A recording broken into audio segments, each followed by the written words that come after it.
जी students, आपके पास आज topic क्या है? अलजेब्रा। सेकंड टॉपिक है आपके पास अलजेब्रा। अभी तक आप लोगों ने नंबर्स पढ़े हैं, कांस्टेंट्स पढ़े हैं, अर्थमेटिक्स पढ़े हैं। अरिथमेटिक्स। अच्छा स्टूडेंट्स, आपने अब ये पढ़ा है, इसमें आपने जस्ट आप लोगों ने नंबर्स पढ़े हैं कैसे कि 0 1 2 3 and up to so on, 1000 तक, 1 लाख तक, करोड़ तक आपने आगे पढ़ते चली गए हैं। तो इन सारी चीज़ों का मतलब यही है कि आपने जस्ट क्या पढ़े हैं? नंबर्स पढ़े हैं। लेकिन अगर मैं आपको ये बोलूँ कि आप किसी एक शॉप पे जाते हैं, आप अपने लिए कोई चीज़ लेने जाते हैं, वहाँ पर उसकी कीमत के शूज़ लेने चले जाते हैं, वहाँ पर एक जगह से आपको मिल रही हैं 1000 के शूज़ मिल रहे हैं। आप कहते हैं कि नेक्स्ट शॉप से पता कर लेता हूँ, वहाँ पे आपको 2000 के मिल रहे हैं। आप कहते हैं नेक्स्ट शॉप से पता कर लेता हूँ, वहाँ पे आपको क्या मिल रहे हैं? 2500 के मिल रहे हैं। ऐसे ही आपके पास क्या है? 20,000 मिल रहे हैं या कुछ भी हो रहा है, या आपके पास क्या हो गया कि प्राइस क्या कर रही है? वेरी कर रही है। वेरी का मतलब ये होता है कि बढ़ती चली जा रही है, चेंज होती चली जा रही है, सेम आपके पास नहीं है। आपके पास ये नहीं है कि एक शॉप पे आपके पास 1000 है तो ईच शॉप पे आपके पास ना 1000 ही रहेगी। कहीं पे आपको शूज़ जहाँ सस्ते मिल रहे हैं, कहीं पे आपको शूज़ महंगे मिल रहे हैं, कहीं पे आपको बहुत महंगे मिल रहे हैं। तो आपके पास वैल्यू क्या हो रही है? चेंज हो रही है। तो जो वैल्यू चेंज हो रही होती है वो क्या कर रही होती है? वेरी कर रही होती है। वेरी का मतलब क्या होता है? चेंज होना, किसी चीज़ का चेंज होना, बढ़ते चले जाना, वेरी होना। ये भी हो सकता है आपके पास यहाँ पे 1000 की, तो यहाँ पर आपको 500 की मिल रही हो, लेकिन ये value same as it is तो नहीं है ना। ये वैल्यू भी क्या हुई है? चेंज हुई है। यहाँ पे 1000 थी और यहाँ पे 500 हो गई है। वैल्यू के अंदर चेंज होना और उसके अंदर एबिलिटी होना चेंज होने की, तो वो दोनों चीज़ें क्या कहलाती हैं? वेरिएबल्स। क्या कहलाती हैं? वेरिएबल्स।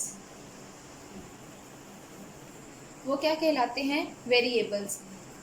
तो आपके पास ये जो चीज़ें होती हैं जहाँ पे 1 2 3 and up to so on होता है, ये सारी चीज़ें, सारी की सारी चीज़ें क्या कहलाती हैं? यहाँ तक आपके पास क्या कहलाती हैं? कॉन्स्टेंट्स। कॉन्स्टेंट्स। कॉन्स्टेंट्स क्या होते हैं? Single value. 1 हो गया, 0 हो गया, 2 हो गया, 3 हो गया, 1 लाख हो गया, 1 करोड़ हो गया, ये भी क्या है? कांस्टेंट है। लेकिन एक चीज़ की कीमत वो क्या कहलाएगी? वो कुछ ना कुछ तो होगी ना। वो क्या होगा? उसको हम लोग रिप्रेजेंट कर देते हैं एक्स से या वाई से, या कोई भी वेरिएबल हम लोग ले लेते हैं। तो वो कोई चीज़ जो होती है उसकी वैल्यू का चेंज होना, वो क्या कहलाता है? वेरिएबल कहलाता है। क्या कहलाता है स्टूडेंट्स? वेरिएबल कहलाता है। और जो सिंगल वैल्यू होती है 0 1 2 नंबर्स की फॉर्म में, काउंटिंग की फॉर्म में, वो आपके पास क्या कहलाता है? कांस्टेंट।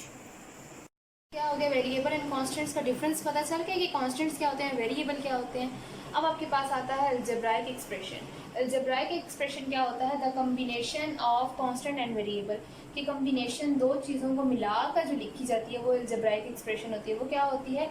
जैसे 2 क्या है? कांस्टेंट है, माइनस एक्स क्या हो जाएगा? ये क्या है? वेरिएबल। इन दोनों का कम्बिनेशन है, तो ये क्या हो गया आपके पास? Algebraic expression. अब आपके पास मैं ये लिख दूँ कि x plus y plus 9 minus 9, तो ये भी आपके पास क्या हो जाएगा? अलजेब्राइक एक्सप्रेशन हो जाएगी।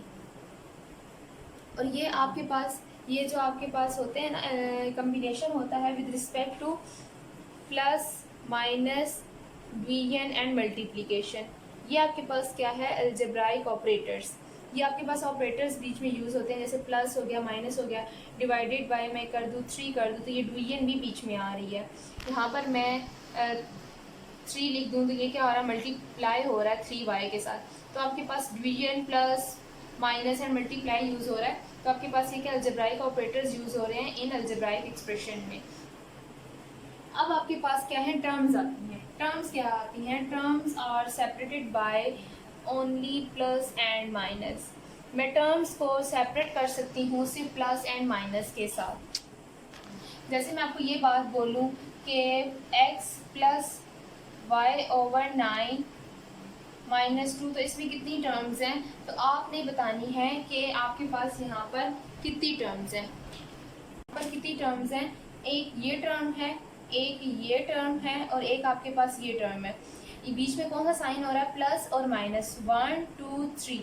तो आपके पास टोटल कितनी टर्म्स हैं? 3 टर्म्स हैं। आपने डिवीजन एंड मल्टीप्लिकेशन को नहीं आप उसको सेपरेट कर सकते, सिर्फ प्लस और माइनस से आप टर्म सेपरेट कर सकते हैं। अब आपके पास आ जाता है 2x प्लस 3। तो अब आपके पास कितनी टर्म्स आ गई हैं? यहाँ पर आपके पास आ जाती है 1 एंड 2। आप जस्ट प्लस एंड माइनस को देख के आप सेपरेट करेंगे। यहाँ पे आपके पास 2 मल्टीप्लाई हो रहा है x के साथ। ये 2x आपस में इनके दरम्यान कौन सा ऑपरेशन यूज हो रहा है? मल्टीप्लाई का। लेकिन आप ये नहीं कह सकते कि 2 अलग है और x अलग है। ये एक ही टर्म है, ये एक टर्म है और ये सेकेंड टर्म है। ये आपके पास 2 टर्म्स है इसके अंदर। अब यहाँ पर मैं आपको ये बात बोलूँ कि 9/y माइनस 3y प्लस 4, तब आपके पास कितनी टर्म्स आ जाएंगी? Yes students, good. आपके पास कितनी है? 3 टर्म्स, 1 2 एंड 3, 1 2 एंड 3। कितनी टर्म्स हैं? 1 2 एंड 3 टर्म्स हैं। सेपरेट कौन से ऑपरेशन से होती हैं? जस्ट 2 ऑपरेशन से, प्लस और माइनस। प्लस एंड माइनस से आपके पास क्या हो रहा है? टर्म्स क्या हो रही हैं? सेपरेट हो रही हैं। आप प्लस और माइनस के साइन से बता सकते हैं इसके अंदर कितनी टर्म्स हैं। Not multiplication and not division is included. Understand students?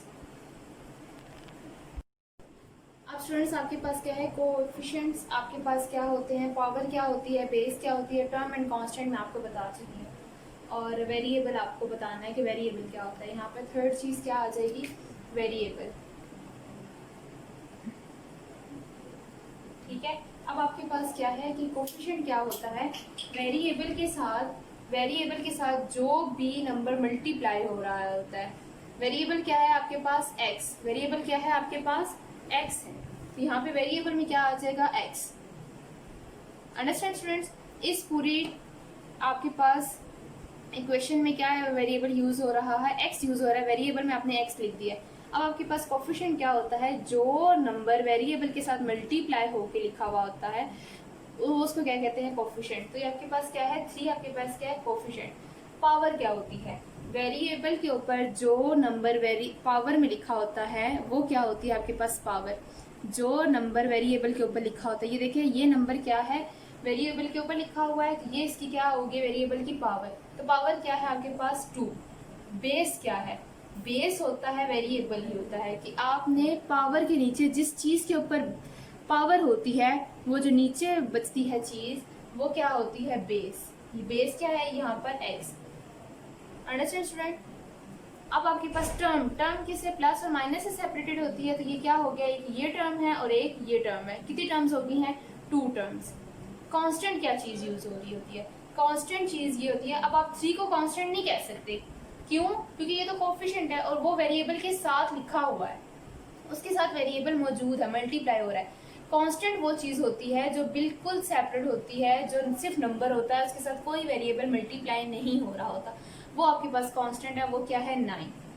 अब आपको पता चल गया कि कोएफिशिएंट क्या होते हैं, पावर क्या होती है, बेस क्या होती है, टर्म्स कितनी होती हैं और कैसे पता चलता है कितनी टर्म्स हैं, कांस्टेंट क्या होता है एंड वेरिएबल क्या होता है। एक क्वेश्चन में आपको इक्वेशन में ये सारी चीजें मालूम होनी चाहिए।